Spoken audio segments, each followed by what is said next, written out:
भगवते वासुदेवाय। ओम उमा महेश्वराय नमः। जय श्री कृष्ण। नमस्कार दोस्तों, स्वागत है आप सभी का मेरे यूट्यूब चैनल आर के भक्ति में। भक्तों, आज की वीडियो में हम आपको पौष मास पूर्णिमा की व्रत कथा सुनाएंगे। तो सभी भक्तजन हमारी व्रत कथा को श्रद्धा भाव और प्रसन्नचित मन से सुने। जो भक्त हमारे चैनल पर अभी नए आए, जिन्होंने अभी तक हमारे चैनल को सब्सक्राइब नहीं किया है, वो हमारे चैनल को सब्सक्राइब करें, वीडियो को लाइक करें और कमेंट में ओम नमो भगवते वासुदेवाय, ओम नमः शिवाय अवश्य लिखें। आइए भक्तों, हम अपनी पूर्णमासी की व्रत कथा को प्रारंभ करते हैं। द्वापर युग में एक समय की बात है कि यशोदा जी ने कृष्ण से कहा, हे कृष्ण, तुम सारे संसार के उत्पन्न करता, पोषक तथा उसके सहार करता हो। आज कोई ऐसा व्रत मुझसे कहो जिसके करने से मृत्यु लोक में स्त्रियों को विधवा होने का भय न रहे तथा यह व्रत सभी मनुष्यों की मनोकामनाएं पूर्ण करने वाला हो। श्री कृष्ण कहने लगे, हे माता, तुमने अति सुंदर प्रश्न किया है। मैं तुमसे ऐसे ही व्रत का सविस्तार कहता हूँ। सौभाग्य की प्राप्ति के लिए स्त्रियों को 32 पूर्णमासियों का व्रत करना चाहिए। इस व्रत के करने से स्त्रियों को सौभाग्य संपत्ति मिलती है। यह व्रत अचल सौभाग्य देने वाला एवं भगवान शिव के प्रति मनुष्य मात्र की भक्ति को बढ़ाने वाला है। यशोदा जी कहने लगी, हे कृष्ण, सर्वप्रथम इस व्रत को मृत्यु लोक में किसने किया था, इसके विषय में विस्तार पूर्वक मुझसे कहो। श्री कृष्ण जी कहने लगे कि इस भूमंडल पर एक अत्यंत प्रसिद्ध राजा चंद्रहास से पालित अनेक प्रकार के रत्नों से परिपूर्ण कातका नाम की एक नगरी थी। वहां पर धनेश्वर नाम का एक ब्राह्मण था और उसकी अति सुशीला रूपवती पत्नी थी। दोनों ही उस नगरी में बड़े प्रेम के साथ रहते थे। घर में धन धान्य आदि की कमी नहीं थी।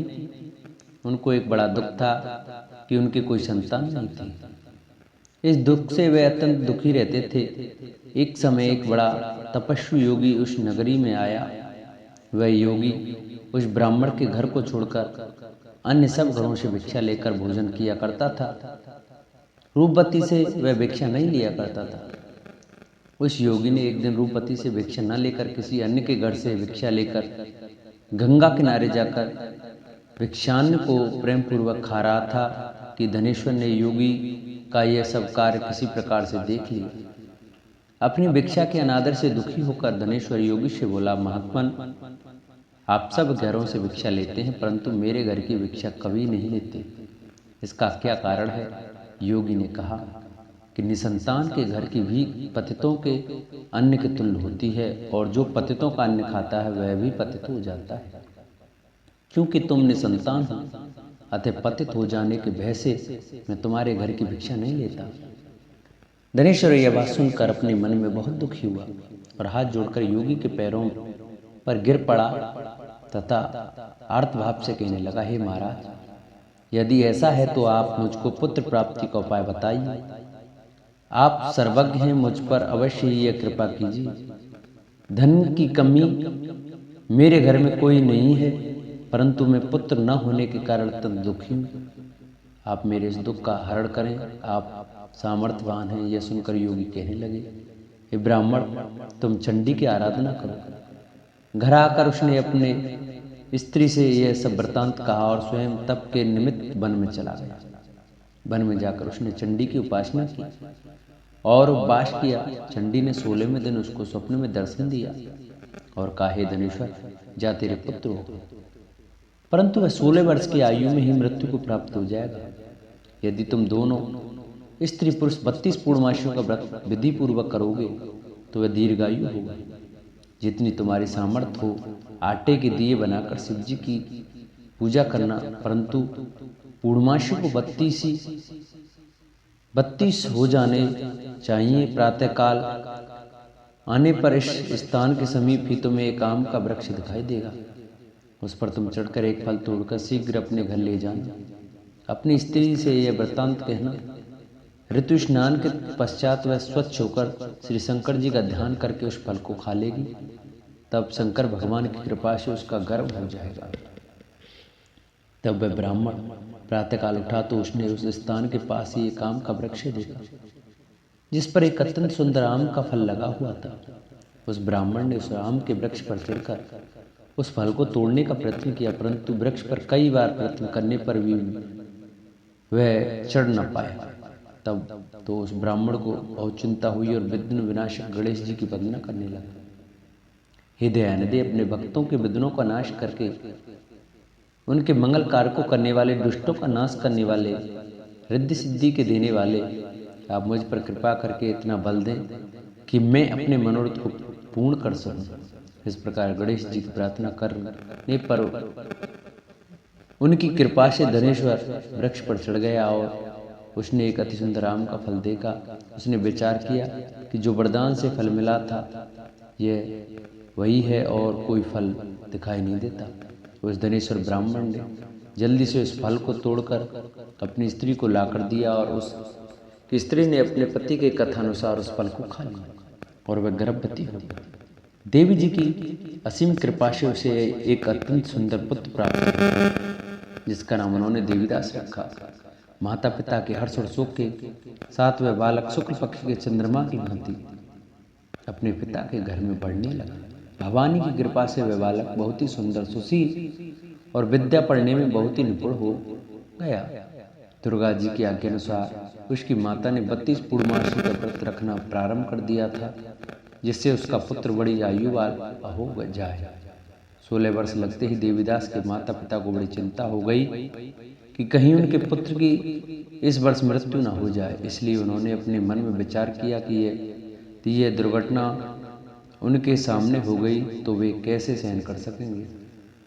अस्तु उन्होंने देवीदास के मामा को बुलाया और कहा कि हमारी इच्छा है कि देवीदास 1 वर्ष तक काशी में जाकर विद्याध्ययन करे और उसको अकेला भी नहीं छोड़ना चाहिए, इसलिए साथ में तुम चले जाओ और 1 वर्ष के पश्चात इसको वापस लौटा लाना। सब प्रबंध करके उसके माता पिता ने काशी जाने के लिए देवीदास को एक घोड़े पर बैठा कर उसके मामा को उसके साथ कर दिया।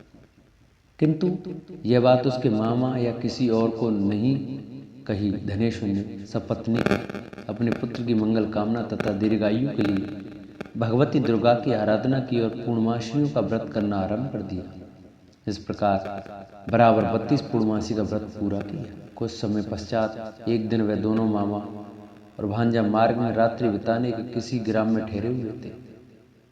उस दिन उस गांव में एक ब्राह्मण की अत्यंत सुंदरी, सुशीला, विदुषी और गुणवंती कन्या का विवाह होने वाला था। जिस धर्मशाला के अंदर वर और उसकी बारात ठहरी हुई थी, उसी धर्मशाला में देवीदास और उसके मामा भी ठहरे हुए थे। संयोगवश कन्या को तेल आदि चढ़ाकर मंडप आदि का कृत किया गया तो लगन के समय वर को धनुर्वात हो गया। अस्तु वर के पिता ने अपने कुटुंबियों से परामर्श करके निश्चय किया कि यह देवीदास मेरे पुत्र जैसा ही सुंदर है, मैं इसके साथ ही लगन करा दूं और बाद में विवाह के अंधकार मेरे लड़के के साथ हो जाएंगे।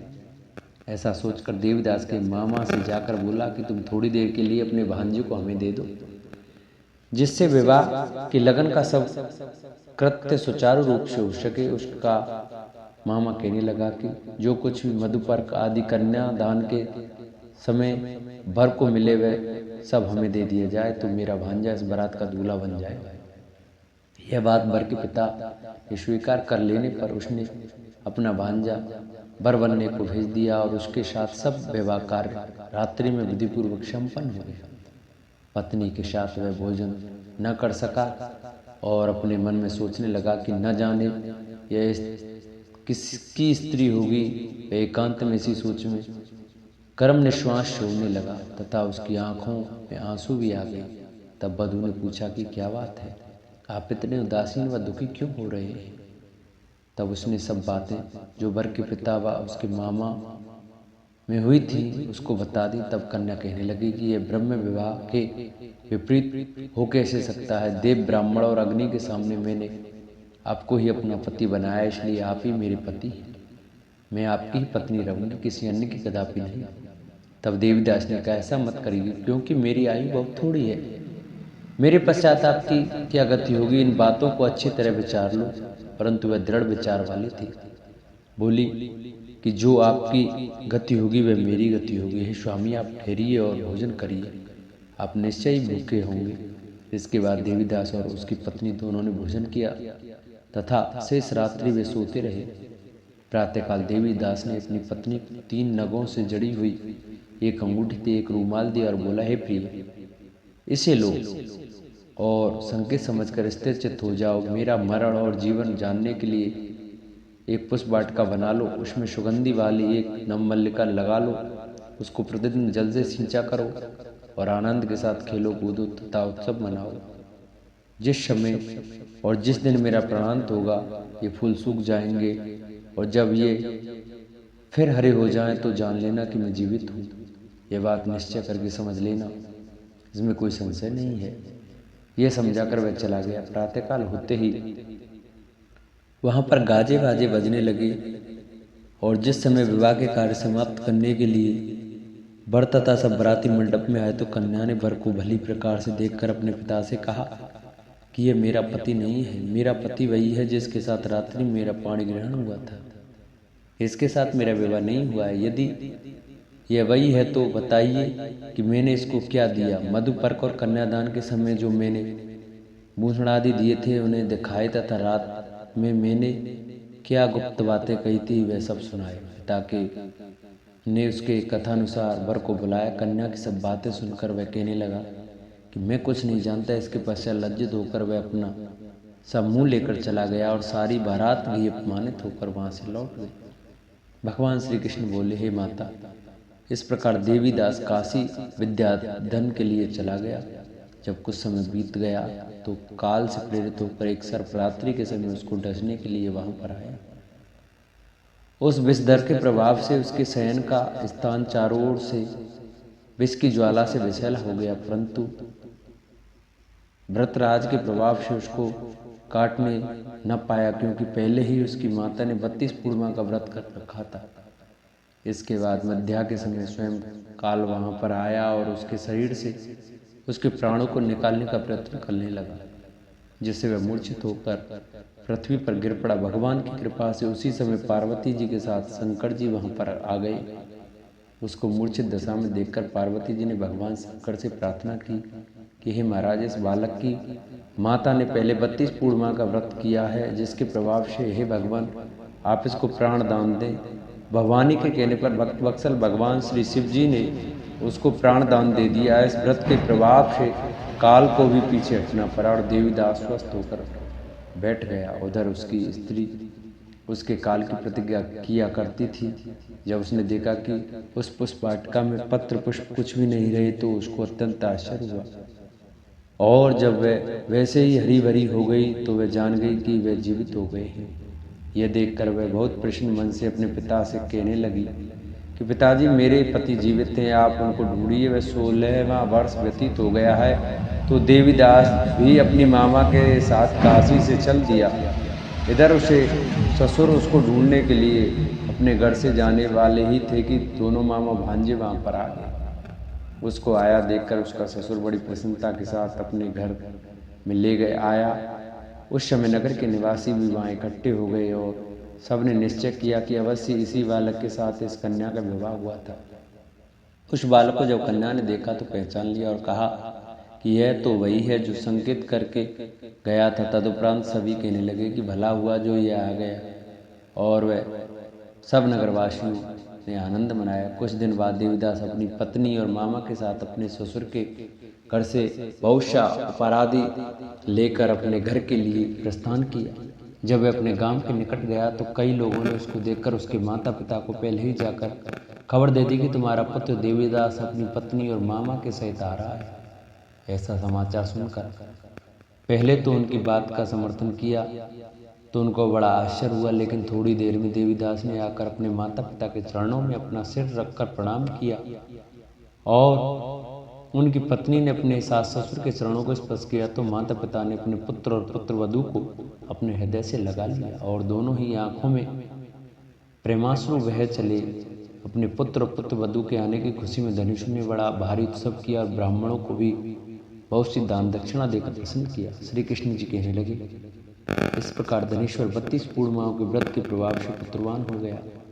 जो भी स्त्रियां इस व्रत को करती हैं वे जन्म जन्मांतर में वैधव्य का दुख नहीं भोगती और सदैव सौभाग्यवती रहती हैं। यह मेरा वचन है, इसमें कोई संदेह नहीं मानना।